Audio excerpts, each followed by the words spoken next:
To be continued, we have the Euclid's understanding of geometry, which had the further properties which Euclid has referred in one of the most famous book called Elements. In the book 1 of Elements, there are totally 23 important points which are noted down by Euclid and his contribution to mathematics. Some of them are as follows, which are very important to understand as the basics before we enter into the concept of geometry.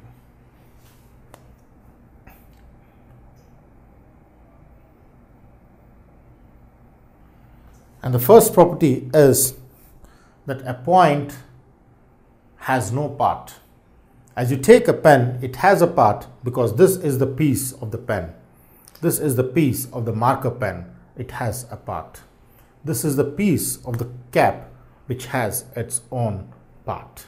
Is how we understand the content which has a part, but a point which I take, in this case, a point has no part. So my first property says a point has no part. It is itself a dot, represented by a dot. It doesn't have any dimension, and therefore a point has a zero dimension. And this is the reason why we say a point has zero dimension, no dimensions at all. The first Euclid's exploration is that a point has no part. Secondly, Euclid has come out with a line is a breathless length. What do we mean by breathless length?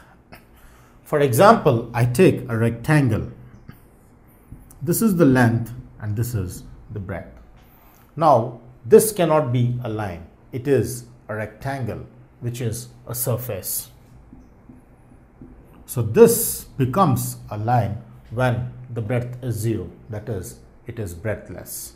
Mathematically, b is 0. So this length converges, and a line is a length which does not have breadth.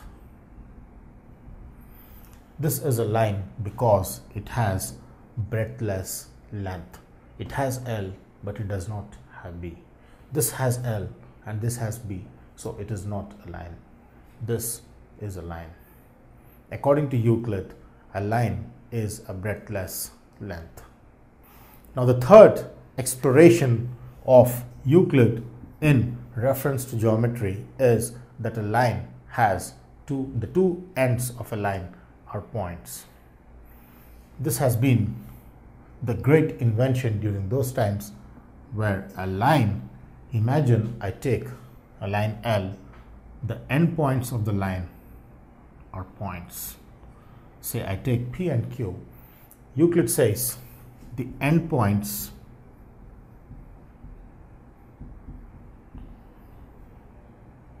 the ends of a line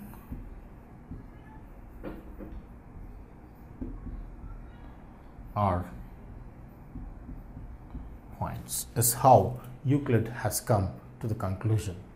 The ends of a line are points. In this case, being P and Q are the endpoints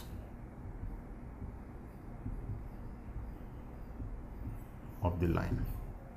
Euclid's geometry refers to a line whose endpoints are the points, always, for any line taken in the branch of mathematics. A line whose endpoints P and Q are points. The fourth point which Euclid has referred is about a straight line, defining a straight line. A straight line is the one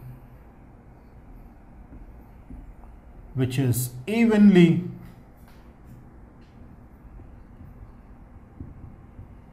distributed with all the points on itself. The line which we are learning for today was one of the greatest and the efforted invention during those times. A straight line, according to Euclid, is defined to be the one which is evenly distributed with all the points on itself. That is, if I take the points, they must evenly distribute so that the line must exactly be passing through those points, is how I define the line. If the points are unevenly distributed, then the line cannot be passing through that. According to Euclid, this does not define a line, but this defines a line, because the one which is evenly distributed with all the points on itself is a line. Which is unevenly distributed with few of the points not on the line cannot be a line, cannot be a straight line according to Euclid's geometry, is how we understand the property number 4. A straight line is the one which is evenly distributed with all the points on itself.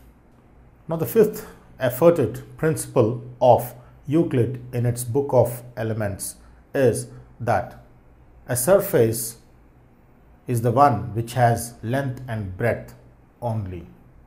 So this refers to the point number 5, which says a surface is that which has length and breadth only. A surface is that which has length and breadth only. It doesn't have anything else other than length and breadth. For example, I take a rectangle. Rectangle is a surface which has length and breadth, but it does not have anything else other than length and breadth. So this is a surface. This is also a surface. This is a surface. This is a surface because it has length and breadth, is how we understand the surface, each surface of this box. Surface 1, surface 2, surface 3, surface 4, surface 5 and surface 6. 6 surfaces making a box. A surface which has length and breadth.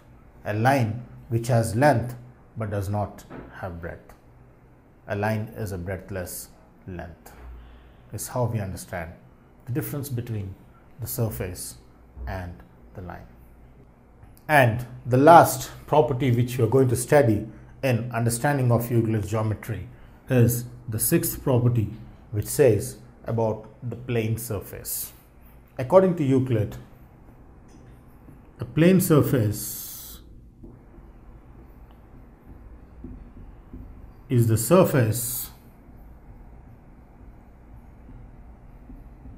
which is evenly distributed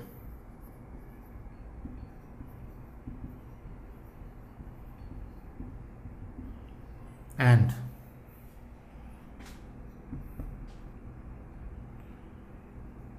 with straight lines taken on that to be itself.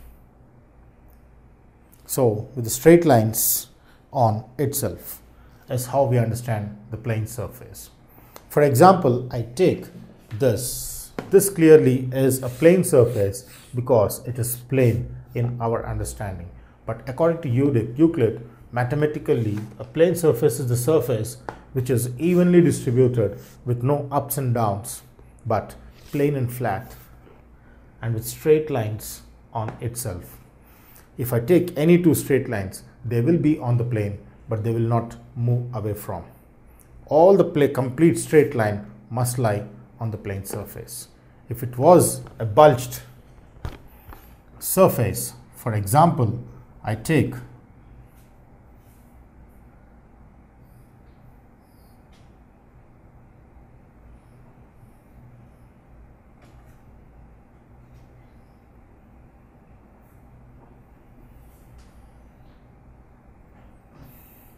I have a surface which is bulged out here, then a straight line does not completely lie here. It just cannot move. If I take a straight line, it moves outside of. As clearly seen, tangentially it moves out, but this straight line is not on itself. Since the straight line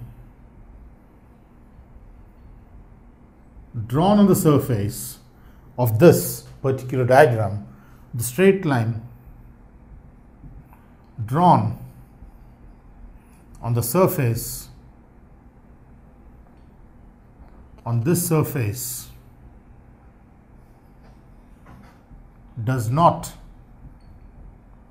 entirely lie on the surface. Therefore, according to Euclid, mathematically, this is not a plane surface. Therefore,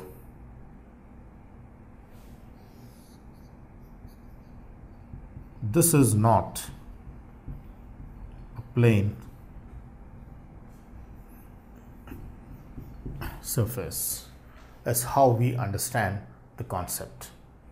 Plane surface is a surface which is flat, and mathematically any straight line lying on the surface must entirely lie on itself, is how we understand the plane surface according to Euclid's geometry. So these are the different properties through which Euclid has come out with his investigations and his research, which has been reflected in the Book of Elements. Euclid and his geometry contributed to the branch of mathematics.